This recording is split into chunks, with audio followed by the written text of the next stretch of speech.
May I say it's a great honour to be beginning this Classics Day with the future, or rather the immediate present. I'm going to be talking, as you can see, about antiquity in computer gaming, and this panel, as a pair of very interesting studies in themselves, is going to show you that the technology of play is a filter through which we are able to glimpse the mechanisms of a society. Play is a very important and integral aspect of social communication. It helps to define every culture in every period, and that includes our own. There is one thing to point out about, though, the present era, that digital gaming has transformed the nature of play. I thought it would be useful to start with the sharp turn that has taken place in maybe the last half century, with a few small ingredients of play, according to Roger Caillois.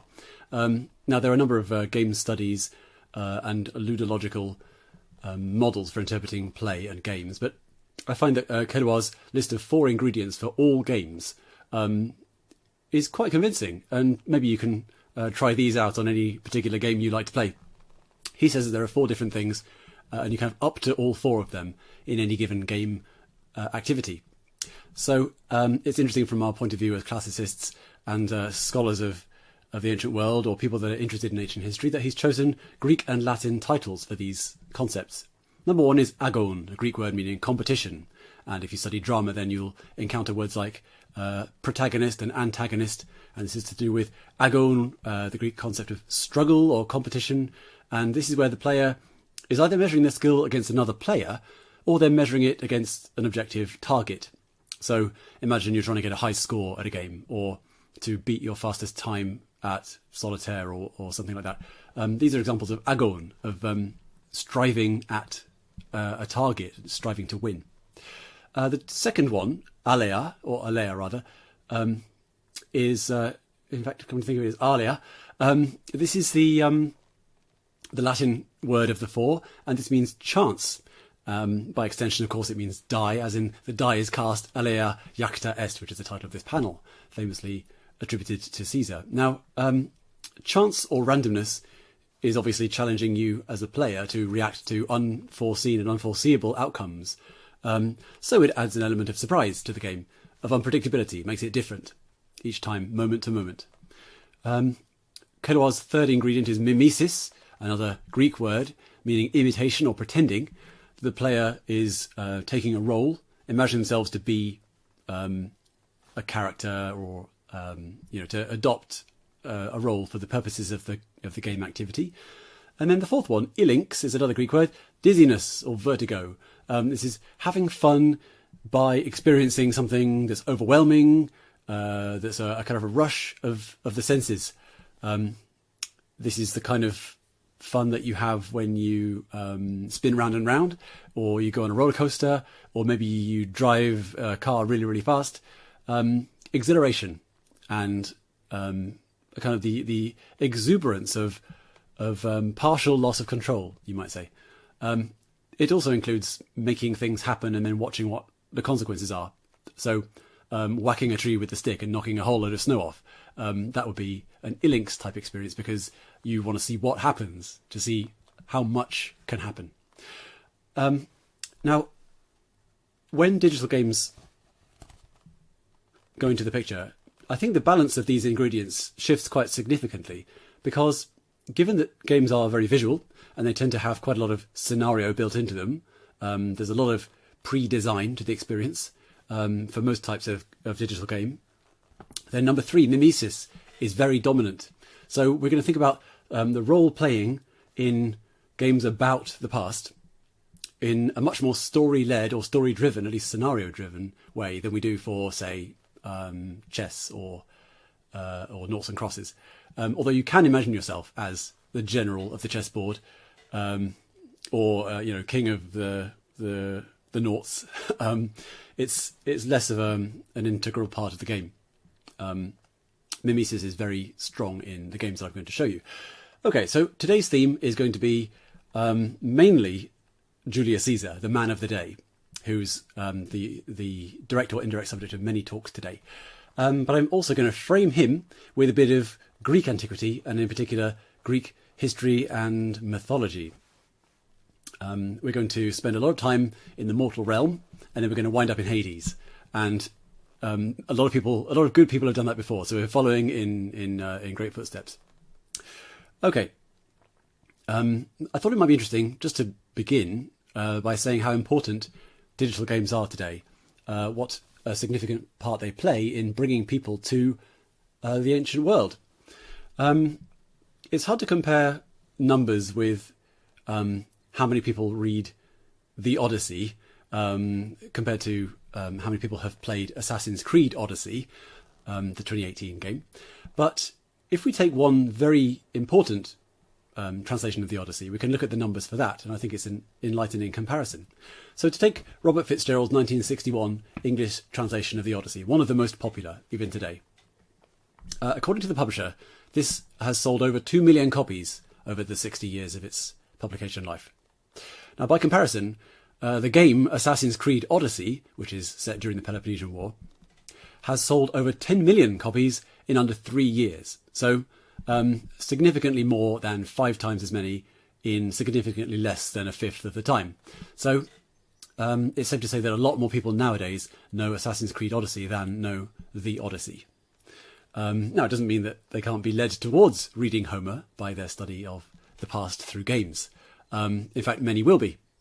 But bear that in mind as we look at examples of portrayals of Julius Caesar in video games. And since today finishes with some of Caesar's own writings, an ancient text which is a primary source for Caesar, it's interesting to compare how he appears for mass audiences today. So there's a little glimpse of Athens as portrayed in Assassin's Creed Odyssey, and you'll see the statue of Athena, Pronaos, I believe, next to the Parthenon. Okay, here is Caesar in one very popular franchise which has spanned video games as well as other media. This is, of course, the comic book character Julius Caesar as seen in the Asterix series.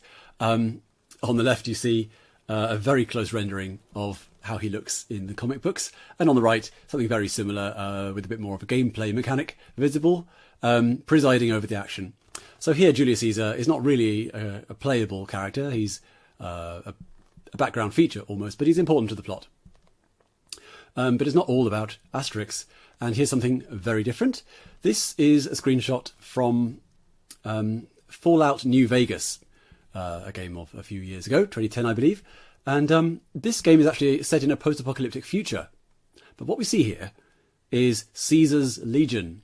In the middle there we see Caesar, who is, according to the plot of the game, a warlord of the future who has been inspired by reading ancient texts, including the very commentaries that we'll be hearing about later today. So the study of Caesar and of the past has inspired this man to become a new Caesar of the future. And you can see that many of the trappings of the popular view of ancient Rome have been brought to bear here, including spears and what appears to be a large coin or medallion, and the colour red. Okay, here's another franchise which is far less well known because it's rather older.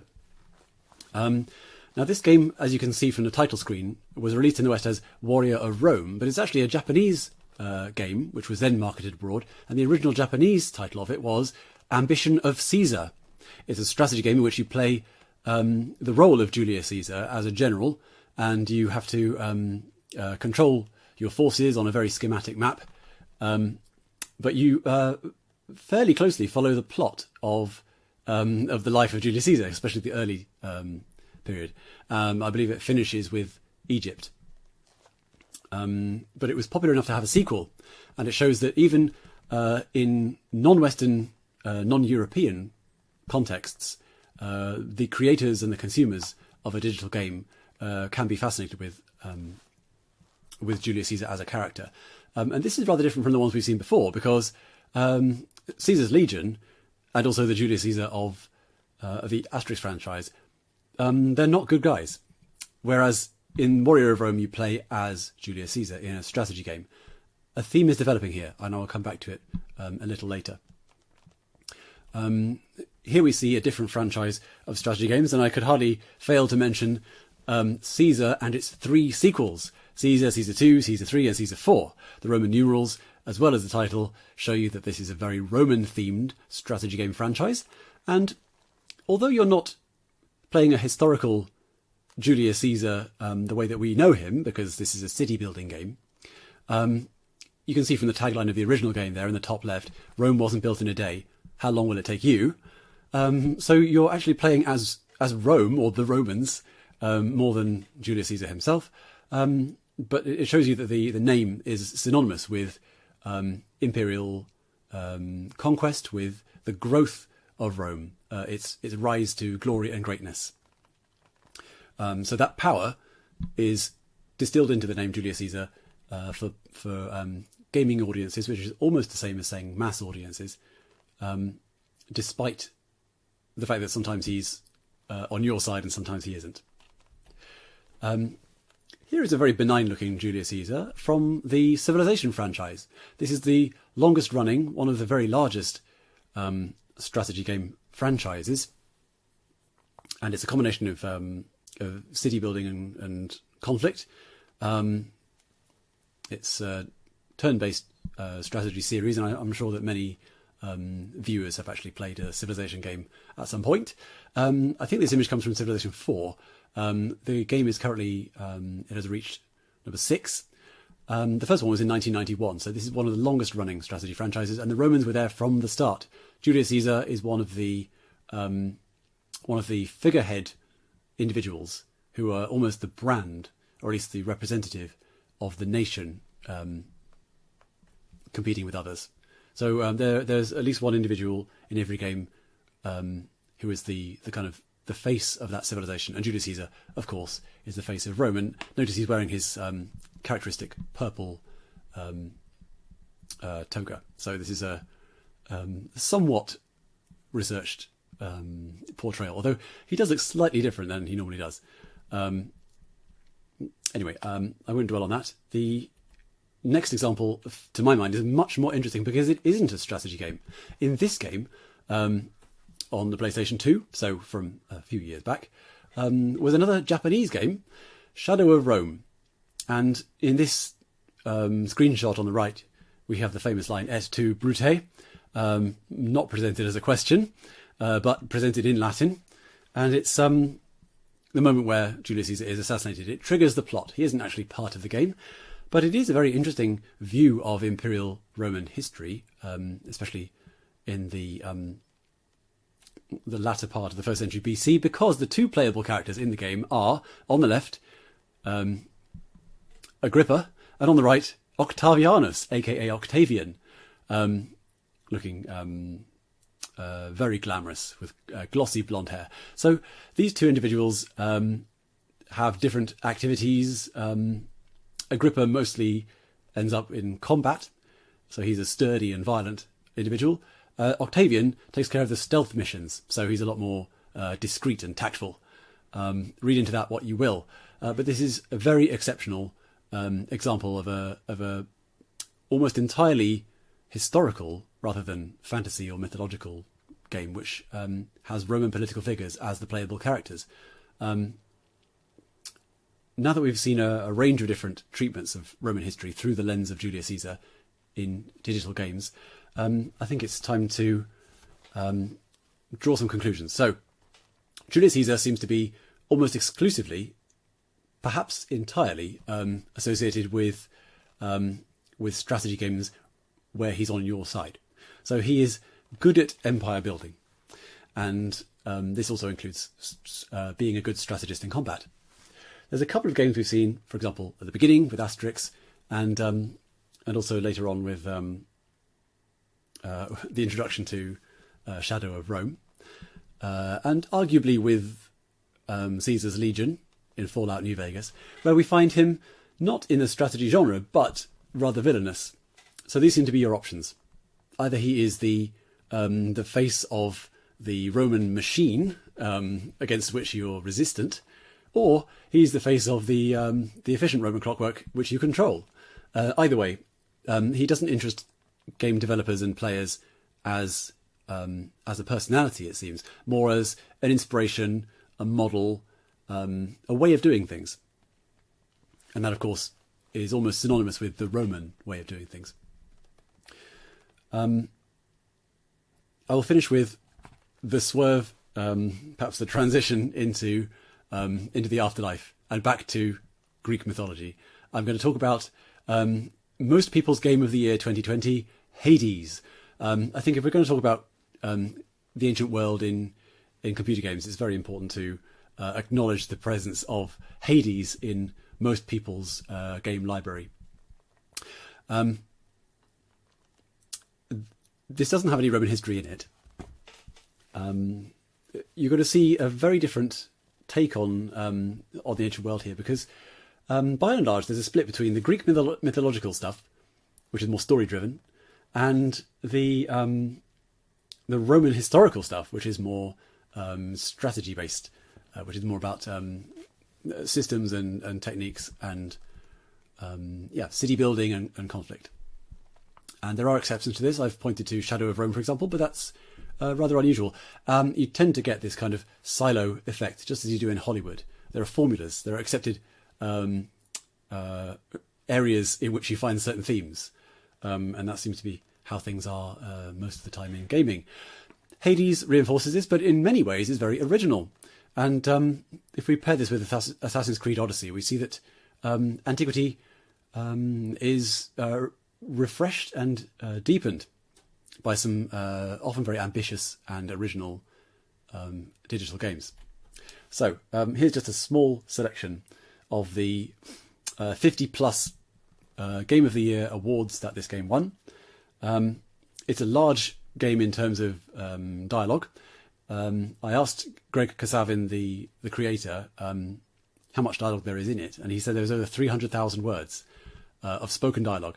And just for context, if you took the Odyssey and the Iliad and you put them together and you did a word count, together they are less than 300,000. So in terms of number of words, the game is bigger than the Iliad and the Odyssey combined. So that gives you a sense of the work that goes into it. But more to the point, in the roguelike structure of the game, which means that you play over and over again, and things vary. The targets that you have to meet vary, the design of it, and the rewards you get, they're different each time. And there's some accumulation, so you're gradually improving and developing and unlocking new content. But as you do this over and over, you're bringing to light different aspects of a very large character of divine and semi-divine characters.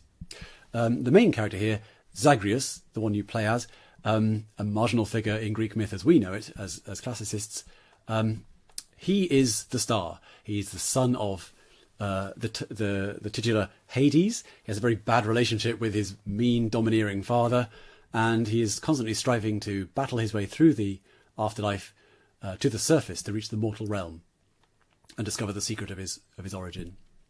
Along the way, he meets a number of other characters, and they're often in unfamiliar forms. So here is Achilles, who has died and refers back to his life occasionally. He's been made a kind of superintendent of the afterlife.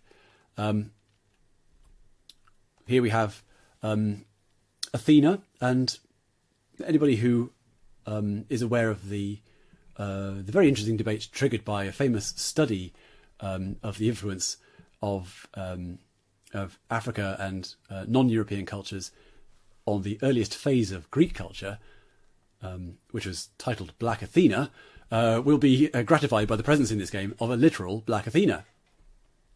Other characters have a slightly playful makeover. Here we find that Sisyphus, a famous criminal of the afterlife, is actually quite an easygoing guy. He's actually very nice and likeable. And he's got a big boulder next to him, his famous boulder, and he refers to it as Baldy, and he has quite an affectionate relationship with the boulder. And this reminds me of the phrase attributed to Camus, who once said, one must suppose Sisyphus happy. And here we have a happy Sisyphus. And one more thing to say here about the characters in the afterlife is that you will find yourself, if you should get so far, to be fighting against Theseus, who is extremely obnoxious. He's arrogant, he's scornful, and he is invariably extremely disrespectful to you as a player. So it's quite pleasurable to fight and defeat him. But one interesting thing to say about Theseus here is that he is part of a two-man team, and the other man or being is the Minotaur under the name Asterion. So although he killed the Minotaur in life, they are reunited in death and reconciled, and they become brothers in arms.